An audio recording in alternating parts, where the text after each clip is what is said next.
At 2:47 in the morning on August 17, 1943, the sound of snapping metal shattered the silence of Hangar 7 at Dobodura Advanced Airfield. Technical Sergeant Thaddeus Blackstone froze, cold sweat trickling down his collar as he realized he had just severed a control cable on P-38 Lightning No. 42. The aircraft, First Lieutenant Bramwell Ashford, would fly into what amounted to a death mission in just 3 hours.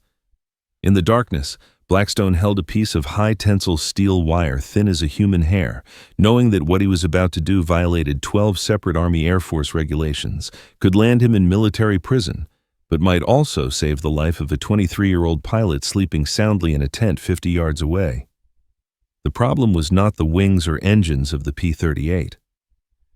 The problem lay in 3/8 of an inch of slack in the control cable system, a seemingly insignificant gap that created a 0.3 of a second delay between when a pilot moved the stick and when the aircraft actually responded. 0.3 of a second.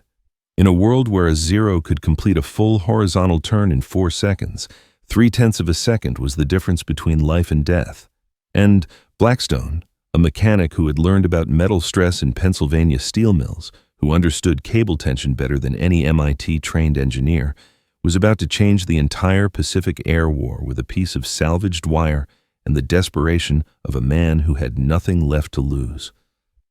This story is being heard from around the world, from mechanics in Detroit to engineers in Tokyo. Where are you listening from? The tropical night air hung thick with the smell of aviation fuel and distant rain as Blackstone worked by flashlight in the cramped confines of the Lightning's twin boom. His hands, scarred from years of working with molten steel and heavy machinery, moved with the precision of someone who had spent his life understanding how metal responded under stress. Each movement was deliberate, calculated, born from experience that no textbook could teach.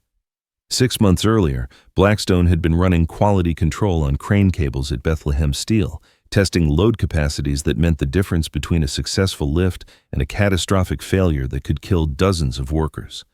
The principles were identical: tension, response time, the microscopic mathematics of life and death hidden in seemingly mundane engineering tolerances.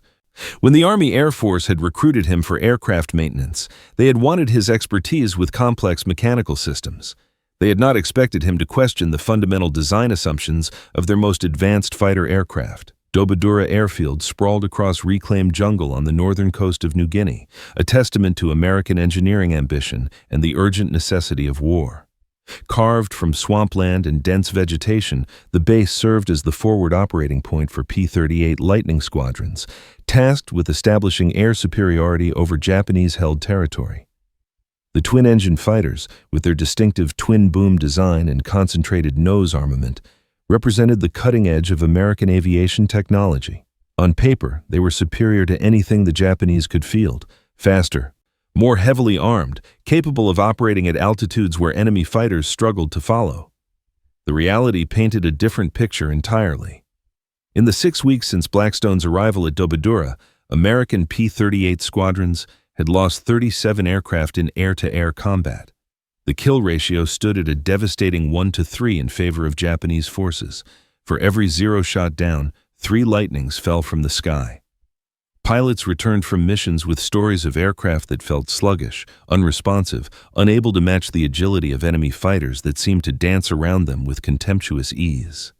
The official doctrine was clear and had been drilled into every pilot from their first day of training: never engage a zero in a turning fight. Use the P-38's advantages in speed and altitude.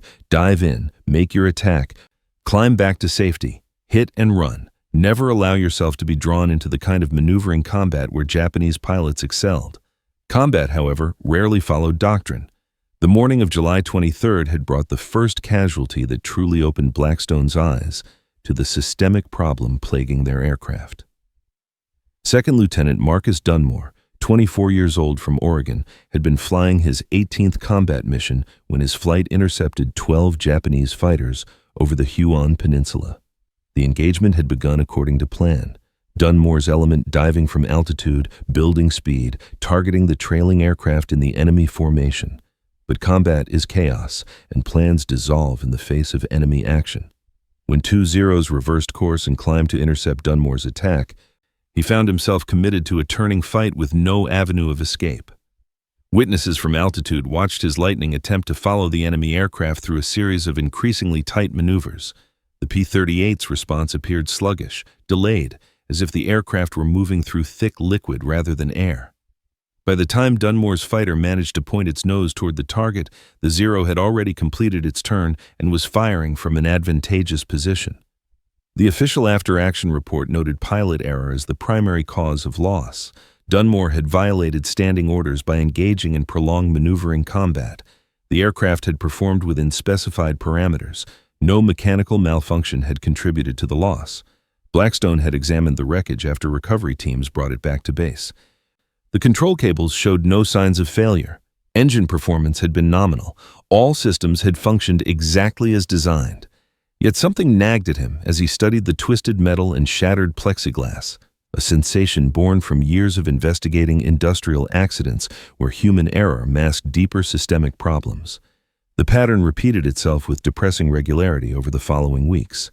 Captain William Caldwell, a flight leader with 11 confirmed kills and extensive combat experience, met his end on August 2nd while engaging 8 Zeros at 12,000 feet over Oro Bay. Radio transmissions captured his final moments as he attempted to escape a scissors maneuver that had gone wrong.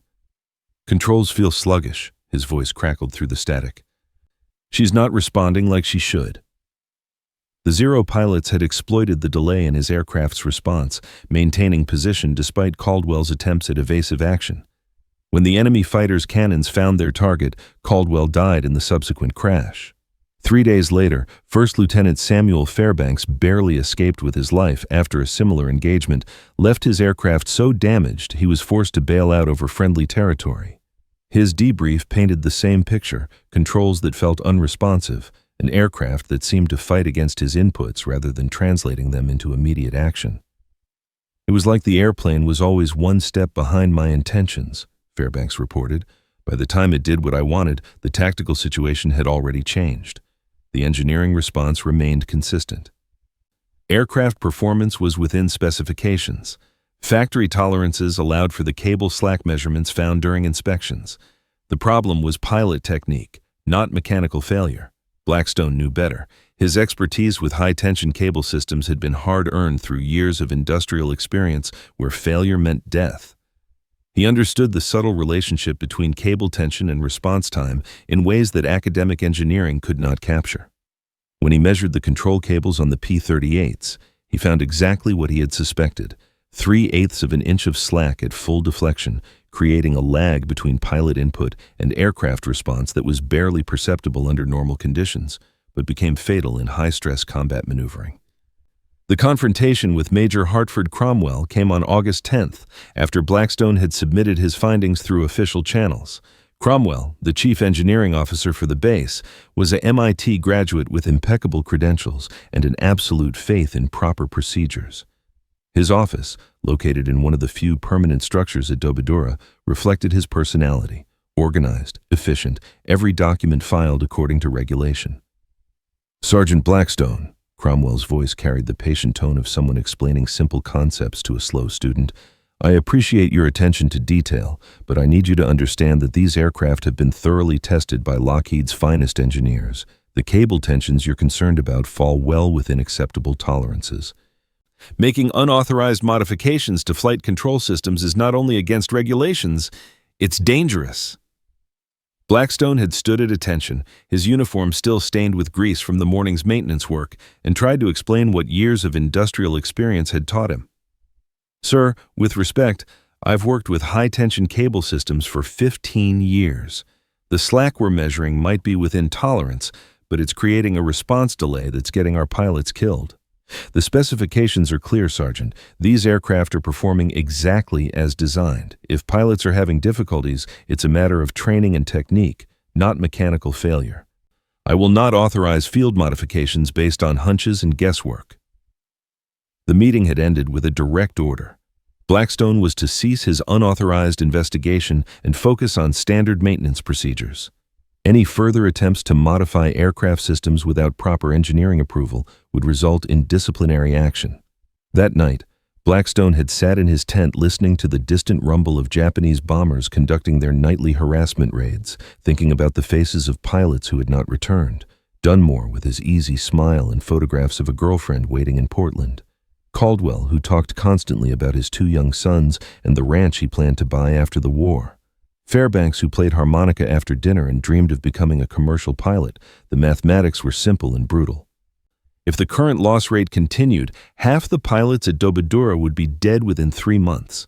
The other half would be so traumatized by watching their friends die that their effectiveness would be compromised beyond recovery. Meanwhile, official channels moved with glacial slowness, requiring forms and approvals and committee reviews while young men fell from the sky. The solution existed. Blackstone had identified it, tested it, confirmed its effectiveness. All that remained was the willingness to act outside official authorization and accept the consequences of challenging a system that valued procedures more than pilot lives. The breaking point came on August 15th, when First Lieutenant Bramwell Ashford approached him after evening chow. Ashford was young even by wartime standards, 23 years old, fresh from flight training, assigned to Dobodura just 6 weeks earlier.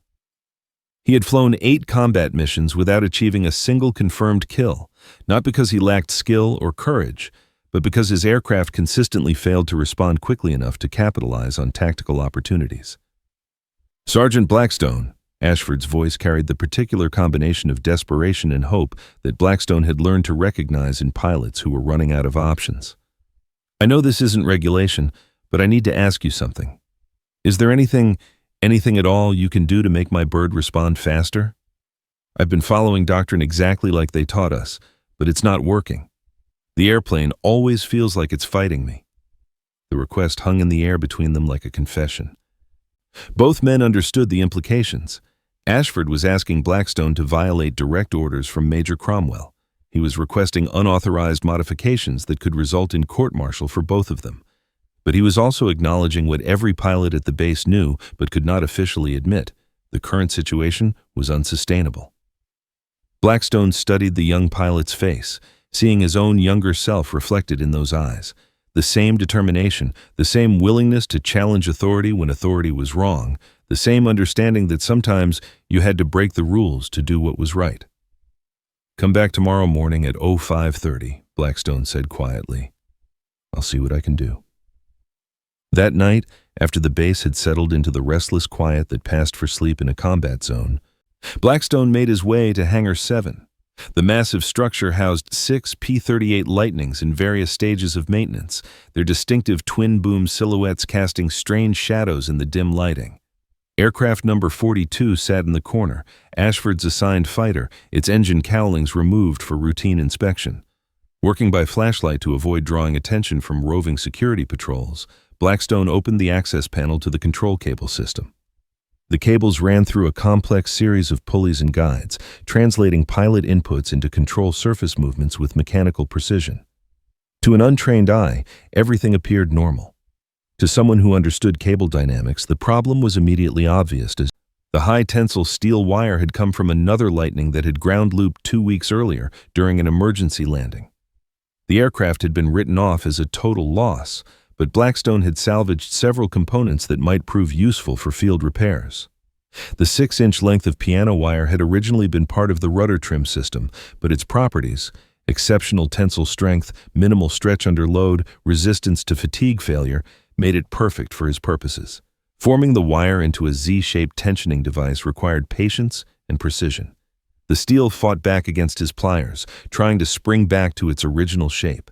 Twice he cut his fingers on the sharp edges, wiping the blood away with a rag before continuing his work. The design was simple but effective. When installed between the cable and pulley assembly, it would eliminate the slack that created the fatal response delay. Installation proved more challenging than fabrication. The access space inside the aircraft's boom was cramped, forcing Blackstone to work with one hand while holding a flashlight with the other. His shoulders ached from contorting into impossible positions. Sweat dripped steadily despite the cool night air, mixing with grease and hydraulic fluid to create a slippery coating on his hands. The critical moment came when he disconnected the aileron control cable to install the tensioning device. For several minutes, aircraft 42 would be unflyable, its primary flight controls disabled. If someone discovered him now, there would be no plausible explanation for what he was doing. Court-martial would be inevitable. Prison was likely. But the alternative was watching more pilots die while bureaucrats debated and committees formed and engineers in California argued about theoretical tolerances. He inserted the wire tensioner between the cable end and the pulley assembly, reconnecting the system with movements made automatic by years of practice. When he tested the installation by hand, the difference was immediately apparent. No slack, no delay. The control surface moved the instant pressure was applied to the cable. By 01:15, aircraft 42 had been restored to operational status with one unauthorized modification that violated multiple regulations but might save a pilot's life. Blackstone cleaned his tools, disposed of the evidence of his work, and walked across the quiet base to his tent. He didn't sleep. Instead, he lay on his cot staring at the canvas ceiling, listening to the distant sound of generators and thinking about what he had just set in motion. At 06:30, he watched from the flight line as ground crews fueled and armed Ashford's aircraft for the morning's mission. The young pilot conducted his pre-flight inspection with the thorough attention to detail that marked him as someone who understood that mechanical failure at altitude meant death. When he climbed into the cockpit, he gave Blackstone a brief nod, acknowledgement of their shared conspiracy. At 07:42, Lightning number 42 lifted off from Dobodura's main runway and climbed into the tropical morning sky. Blackstone remained on the flight line, watching until the aircraft disappeared into the distance, knowing that the next few hours would determine whether his midnight work had been innovation or sabotage. The morning mission was a standard fighter sweep over the Huon Gulf, designed to intercept Japanese aircraft staging for attacks on Allied shipping. Intelligence reports suggested moderate enemy activity, perhaps a dozen fighters, nothing that should challenge a flight of experienced P-38 pilots operating under ideal conditions. But conditions in combat were never ideal. As the minutes ticked by, Blackstone found himself unable to concentrate on routine maintenance tasks. His hands moved through familiar motions, checking oil levels, testing ignition systems, replacing worn components, while his mind remained focused on what was happening over the target area. Had the modification worked as intended? Was Ashford's aircraft responding with the instantaneous precision that could mean the difference between victory and defeat? The answer would come in the form of engine noise, the distinctive sound of P-38s returning from combat. Some would come back damaged, others would not come back at all. The mathematics of aerial warfare were brutally simple and completely beyond the control of ground personnel who could only wait and hope that their work had been sufficient to bring their pilots home alive. At 09:23, the first aircraft appeared as a speck against the morning sky, growing larger as it approached the airfield in a steep descent that suggested either mechanical problems or urgent need for landing. Blackstone recognized the silhouette immediately. Aircraft 42, Ashford's Lightning, coming in fast and clean with no visible battle damage. The landing was textbook perfect, smooth and controlled. As the aircraft taxied toward the maintenance area, Blackstone could see Ashford in the cockpit, his helmet reflecting the morning sun. When the engines shut down and the propellers spun to a stop, the young pilot climbed out with movements that seemed different somehow, more confident, less burdened by the weight of mechanical limitation. Ashford walked directly to where Blackstone was waiting, his flight suit soaked with sweat, but his face showing an expression of barely contained excitement.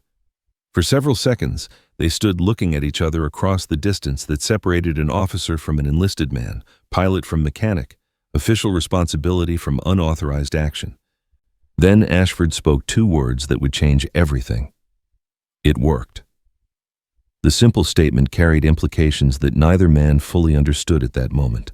The modification had succeeded beyond their most optimistic expectations. Aircraft 42 had responded with the instantaneous precision that Blackstone had promised, giving Ashford the tactical advantage he needed to survive and prevail in aerial combat. But success brought its own complications. Within hours, word would spread through the squadron that something had changed about Ashford's aircraft. Other pilots would want to know what had been done. The modification would either be discovered by authorities and both men would face the consequences, or it would spread to other aircraft and fundamentally alter the balance of air power in the Pacific theater. There was no middle ground. The choice had been made in a hangar at 2:47 in the morning by a mechanic who could no longer watch pilots die for preventable reasons. Now, they would all live with the consequences of that decision.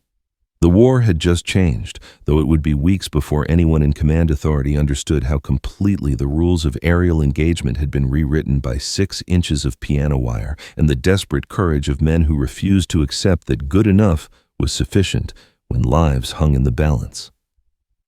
As Blackstone walked back toward Hangar 7 to begin another day of official maintenance duties, he carried with him the knowledge that innovation in wartime rarely came from the top down. It emerged from the bottom up, driven by the practical wisdom of men who worked with their hands and understood that theoretical perfection was worthless if it could not survive the brutal reality of combat. The real test was just beginning. What neither Ashford nor Blackstone realized in that moment of triumph was that 6 other pilots had witnessed the morning's engagement from various altitudes and positions across the battlefield. Captain Garrison Whitmore, leading a separate element at 15,000 feet, had watched the entire encounter unfold through binoculars, his experienced eye immediately recognizing that something extraordinary had occurred. Whitmore had been flying combat missions since the beginning of the Pacific War. He understood the capabilities and limitations of every aircraft in the theater, could predict with deadly accuracy how long a P-38 needed to complete specific maneuvers, knew the timing that dictated success or failure in aerial combat. What he had observed defied everything he thought he knew about lightning performance. Ashford's aircraft had rolled faster than any P-38 Whitmore had ever seen. The fighter had snapped through directional changes like it weighed half what it should, responding to pilot inputs with a precision that seemed almost supernatural. When the Zeros attempted their standard tactic of drawing the American into increasingly tight turns, Ashford's Lightning had not only followed, but had actually gained advantage through superior maneuverability. 3 confirmed kills in a single engagement was remarkable for any pilot. For someone like Ashford, who had been struggling to achieve even one victory, it was unprecedented. Something had changed about Aircraft 42, and Whitmore intended to discover what. After landing, he found Ashford in the debriefing room, still processing the adrenaline rush of successful combat. The young pilot's hands shook slightly as he filled out the mission report, his flight suit dark with perspiration despite the morning air conditioning. When Whitmore approached, Ashford looked up with the expression of someone who could not quite believe what had just happened. "Lieutenant," Whitmore's voice carried the authority of command, but also genuine curiosity. "I watched your engagement from altitude. That was exceptional flying, but I need to ask you something directly. What was different about your aircraft today?" Ashford hesitated, understanding immediately that his answer could have serious consequences for both himself and Blackstone. The modification had been unauthorized. Admitting its existence meant acknowledging that regulations had been violated. But lying to a superior officer carried its own risks, particularly when that officer had clearly observed something unusual. "Sir, the controls felt more responsive than usual. The aircraft seemed to do exactly what I wanted the moment I wanted it. I can't explain the technical details, but something has definitely changed." Whitmore studied the young pilot's face, recognizing the careful phrasing of someone trying to be truthful without revealing compromising information. As a squadron leader, he faced a choice that would determine how the next phase of the war played out. He could investigate officially, following proper channels and risking that any beneficial modification would be lost in bureaucratic review. Or he could pursue unofficial channels and potentially revolutionize their tactical effectiveness. "Lieutenant, who performed the maintenance on your aircraft?" The question hung in the air between them, loaded with implications that both men understood perfectly. Ashford's answer would either protect Blackstone or expose him to potential court-martial. But it would also determine whether other pilots would have access to whatever had transformed Aircraft 42 from a sluggish fighter into a precision instrument. "Technical Sergeant Blackstone, sir. He's been working on my bird since I arrived at Dobadura." 2 hours later, Whitmore found Blackstone in the maintenance area, working on the engine of a different P-38 with the methodical precision that marked him as a master mechanic. His hands were black with grease, his coveralls stained with hydraulic fluid, and the other substances that defined aircraft maintenance in tropical conditions. When Whitmore approached, Blackstone straightened to attention, but his expression remained carefully neutral. "Sergeant Blackstone, I need to ask you directly what you did to Lieutenant Ashford's aircraft. I watched his engagement this morning. And that Lightning was performing better than any P-38 I've seen in 18 months of combat operations. The moment of truth had arrived earlier than Blackstone had expected. He could deny any modifications, claiming that improved performance was simply the result of careful maintenance and proper adjustments within factory specifications. Or he could trust that a combat veteran like Whitmore would understand the necessity of field improvements when official channels moved too slowly to save lives. Blackstone made his choice. "Sir, I installed a high-tensile wire tensioner in the aileron control system. It eliminates 3/8 of an inch of cable slack that was creating response delays. The modification takes about 20 minutes to install and requires one 6-inch piece of salvaged piano wire." Whitmore listened without interruption as Blackstone explained the technical details, the theoretical basis for the improvement, and the practical results that had allowed Ashford to outmaneuver enemy fighters for the first time. When the explanation concluded, the captain asked the question that would determine the fate of the entire innovation. "Can you do the same modification to my aircraft?" The answer was yes, but Blackstone insisted that Whitmore understand the risks. The modification violated regulations, had not been tested by official engineering channels, and could result in disciplinary action for everyone involved. If something went wrong during flight, both men would be held responsible for the consequences. Whitmore's response reflected the practical wisdom of a combat leader who had watched too many pilots die following procedures that didn't work. "Sergeant, I've lost 4 pilots in my flight during the past month. All of them died because our aircraft couldn't respond fast enough to survive combat maneuvering. If there's something that can change that equation, I want it. Regulations can go to hell." That evening, working again by flashlight in the familiar confines of Hangar 7, Blackstone performed his second unauthorized modification. The process had become more efficient through repetition, requiring only 15 minutes to install the wire tensioner and test the cable response. When he finished, Aircraft 37 had the same instantaneous control response that had saved Ashford's life and enabled his triple victory. Whitmore flew the modified Lightning the following morning on a routine patrol over the Markham Valley. The difference was immediately apparent from the moment he attempted his first aggressive maneuver. The aircraft responded like an extension of his nervous system, translating thought into action without the fraction of a second delay that had characterized every P-38 he had ever flown. When he returned to base, his report was brief but enthusiastic. "The airplane finally flies like a fighter instead of a freight train." Imagine being in the cockpit when your aircraft suddenly responds like an extension of your thoughts.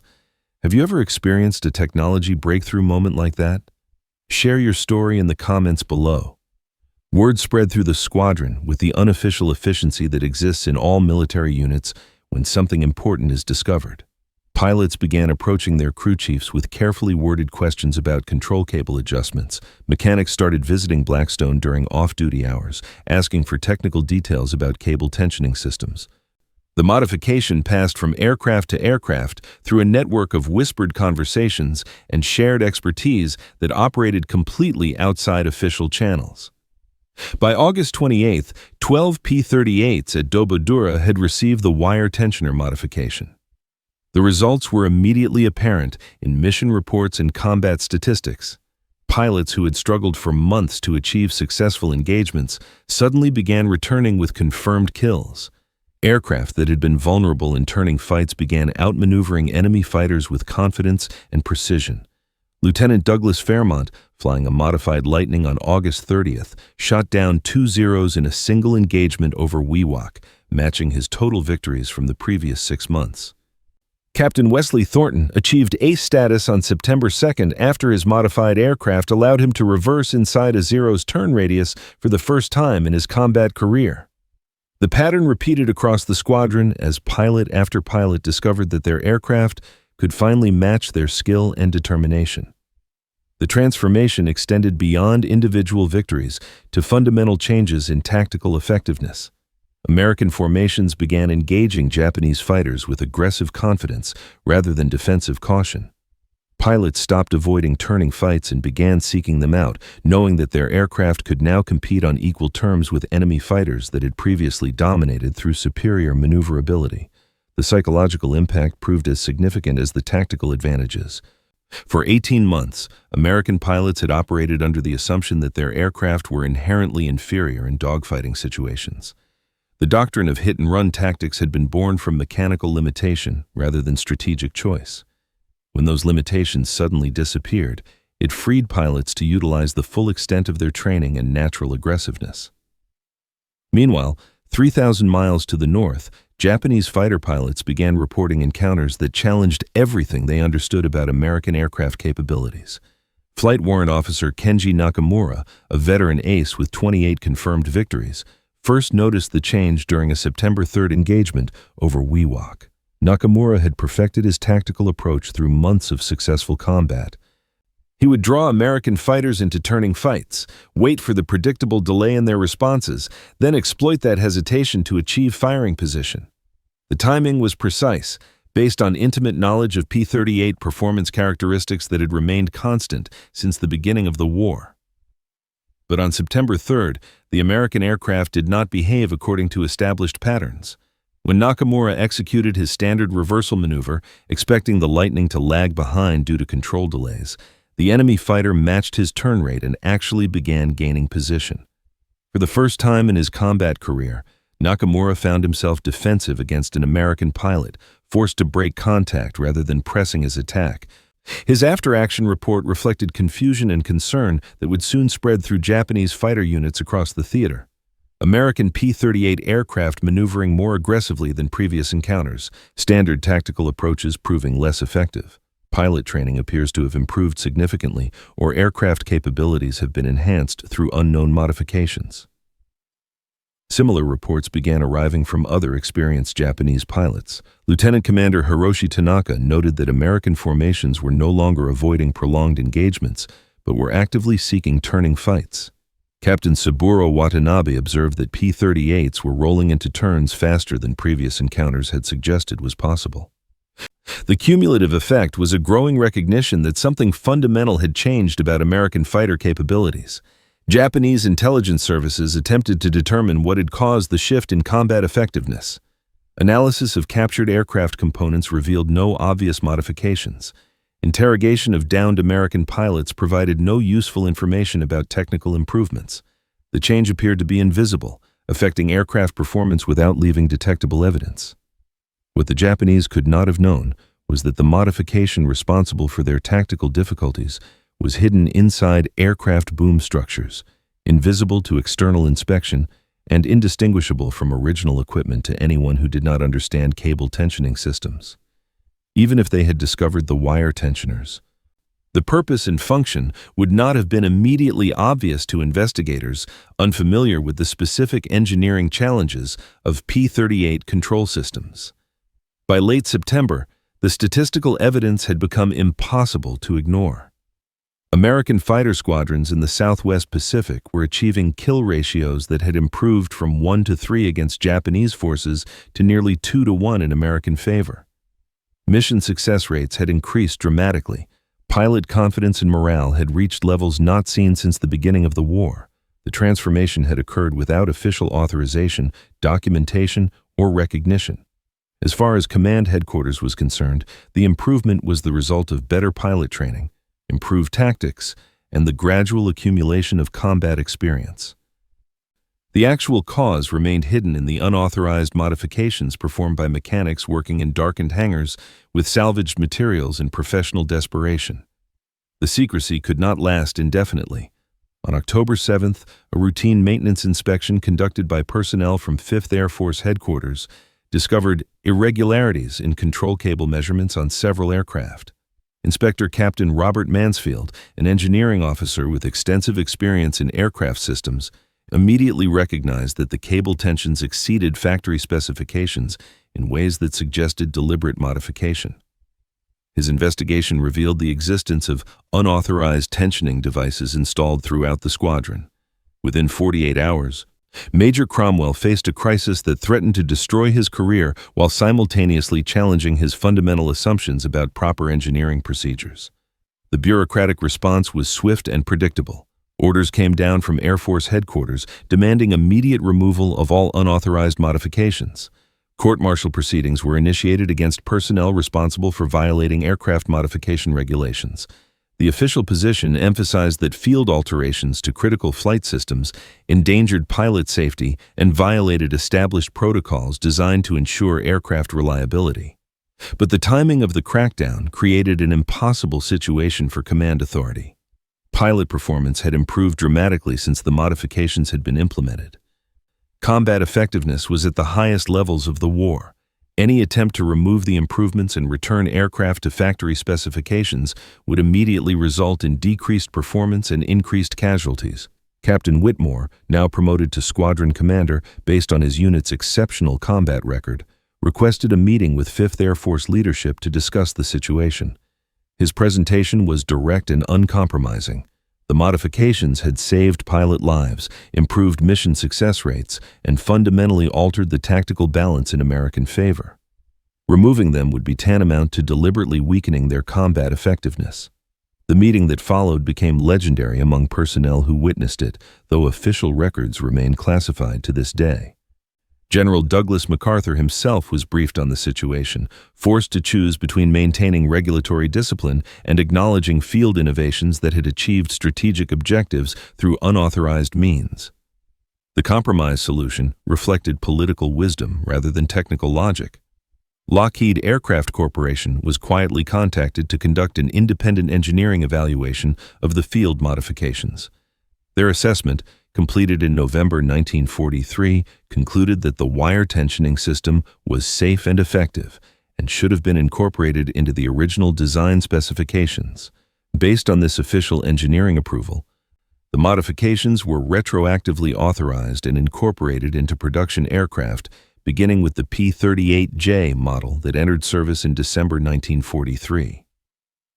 The improvement became standard equipment on all subsequent Lightning variants, credited officially to Lockheed Engineering Analysis and Design Optimization. If you're still watching up to this point, you understand how one man's midnight decision changed aerial warfare forever. Blackstone never sought recognition. He just couldn't watch more pilots die. Drop a wrench emoji below if you believe innovation comes from the workshop floor, not the drafting room. Technical Sergeant Thaddeus Blackstone received no official recognition for his innovation. His name appeared in no reports, earned him no commendations, generated no publicity or career advancement. The modification that had revolutionized P-38 performance and saved dozens of pilot lives was attributed to corporate engineering departments that had played no role in its development or implementation. Blackstone seemed content with the anonymity. When approached by officers seeking to understand the technical details of his innovation, he provided complete explanations without requesting credit or recognition. His focus remained on practical results rather than personal advancement. Aircraft were performing better, pilots were surviving combat that would have killed them previously, and the war effort was being served by improved equipment effectiveness. The modification's impact extended far beyond the specific aircraft that received it. Japanese fighter tactics, developed over months of successful combat, became suddenly obsolete when their primary advantage, superior maneuverability, was neutralized by American aircraft that could match or exceed their turning performance. Veteran Japanese pilots found themselves forced to abandon proven techniques and develop new approaches for engaging P-38 formations. The psychological warfare component proved as significant as the technical improvement. When experienced enemy pilots began avoiding combat with American fighters, it marked a fundamental shift in the strategic balance of air power.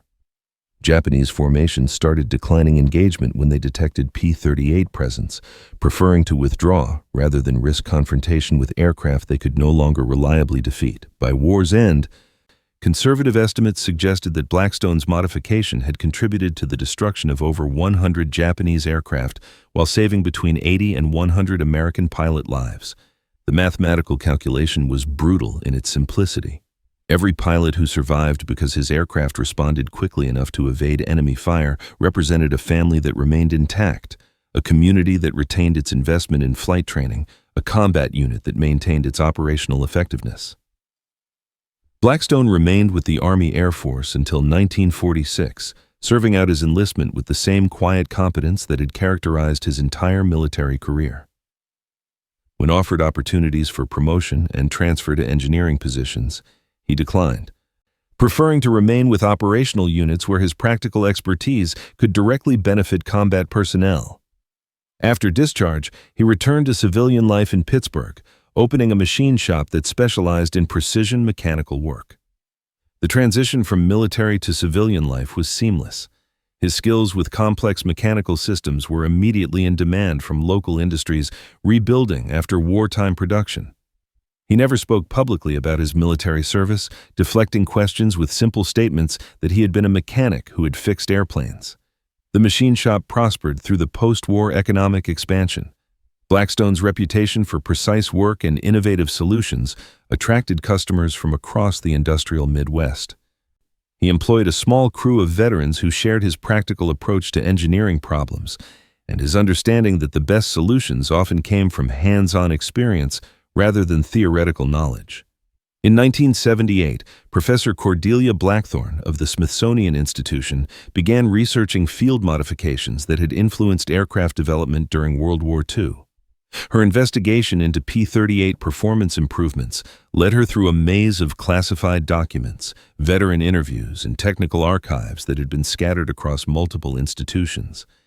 The breakthrough came when she discovered maintenance logs from Dobodura Airfield that contained references to unauthorized cable tension adjustments that had been retroactively approved by engineering review.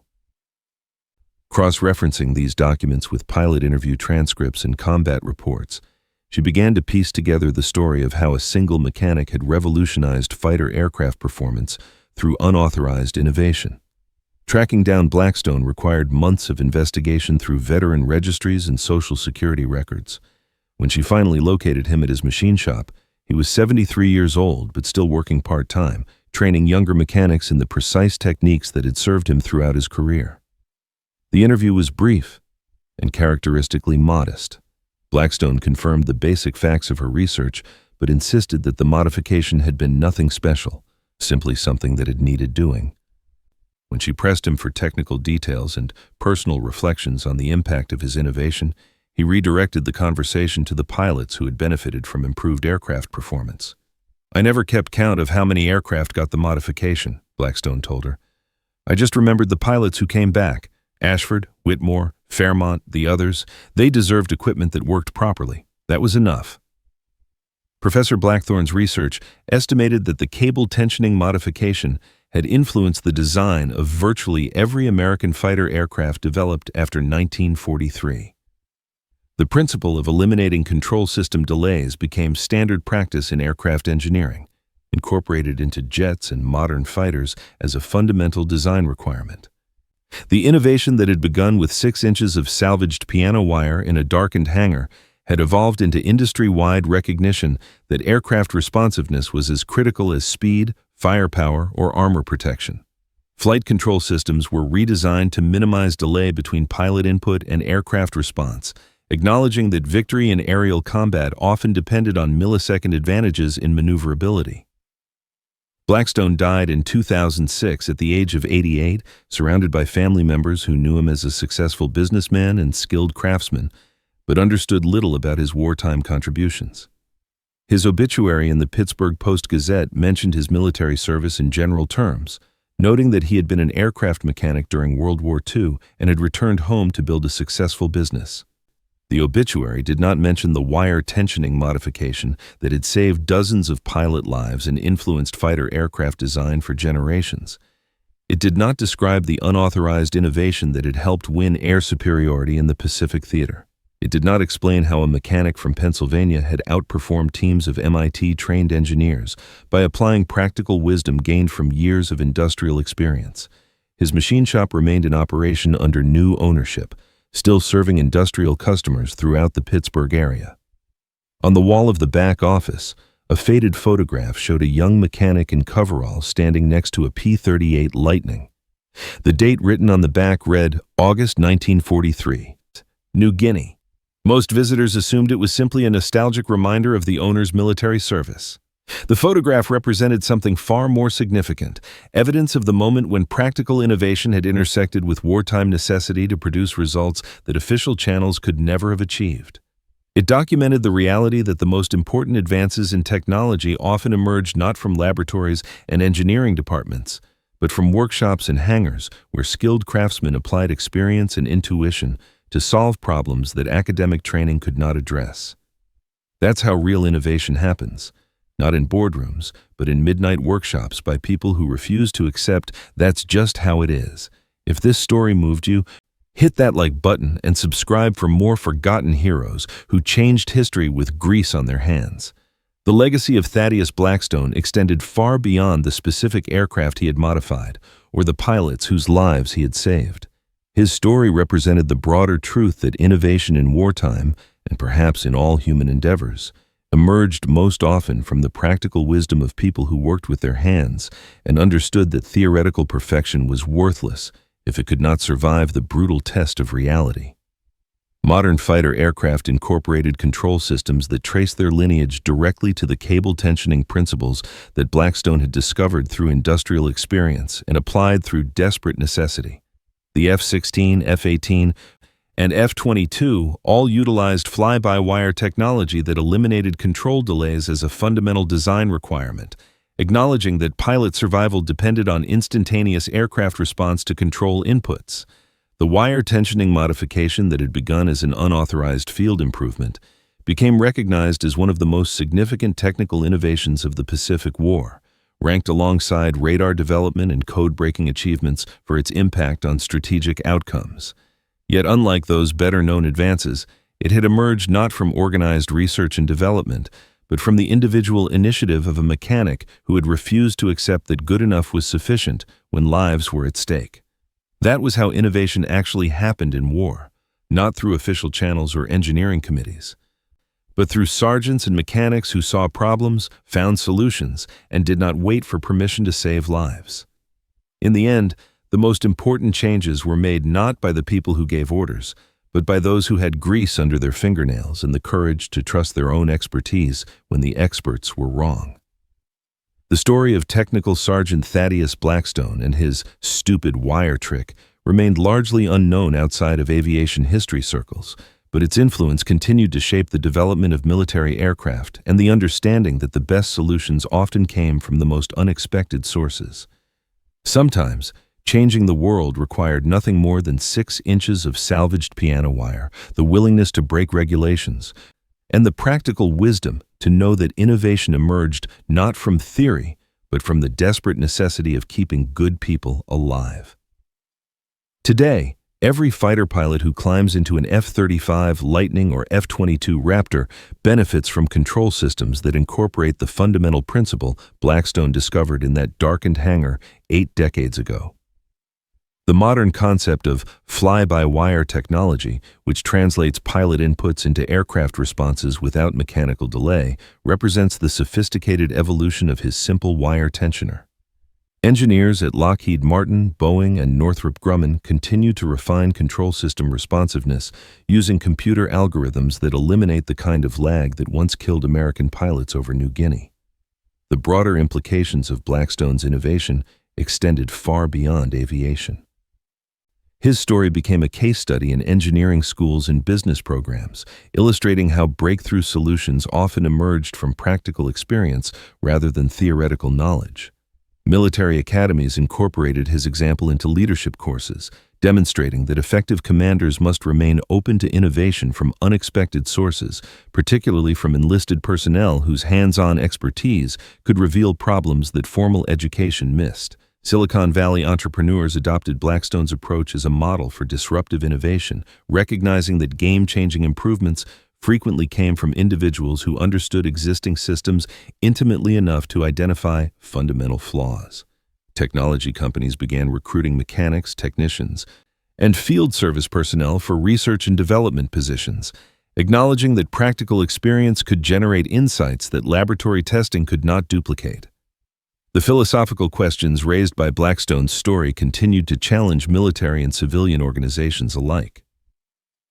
How do institutions balance the need for standardization and safety protocols with the necessity of allowing field personnel to innovate when circumstances demand immediate solutions? When should regulations be violated to achieve superior results? How could organizations create environments where practical wisdom was valued alongside formal education? Modern military doctrine incorporated these lessons through programs that encouraged field modification proposals and rapid prototype development. The Defense Advanced Research Projects Agency established innovation offices specifically designed to evaluate unconventional solutions proposed by operational personnel. Special Forces units received authorization to modify equipment based on mission requirements, acknowledging that combat effectiveness sometimes required deviation from standard configurations. The human cost of bureaucratic inflexibility became a recurring theme in military education and corporate training programs. Blackstone's willingness to risk court-martial rather than watch more pilots die represented a moral courage that transcended technical expertise.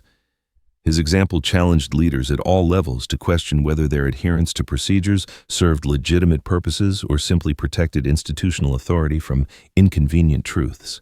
In the end, Technical Sergeant Thaddeus Blackstone's legacy resided not in the specific modification he had created, but in the demonstration that individual initiative could overcome institutional inertia when lives were at stake. His story reminded subsequent generations that the most important innovations often came from people who combined technical skill with moral courage, who understood that sometimes the greatest risk was not breaking the rules, but following them when they were wrong.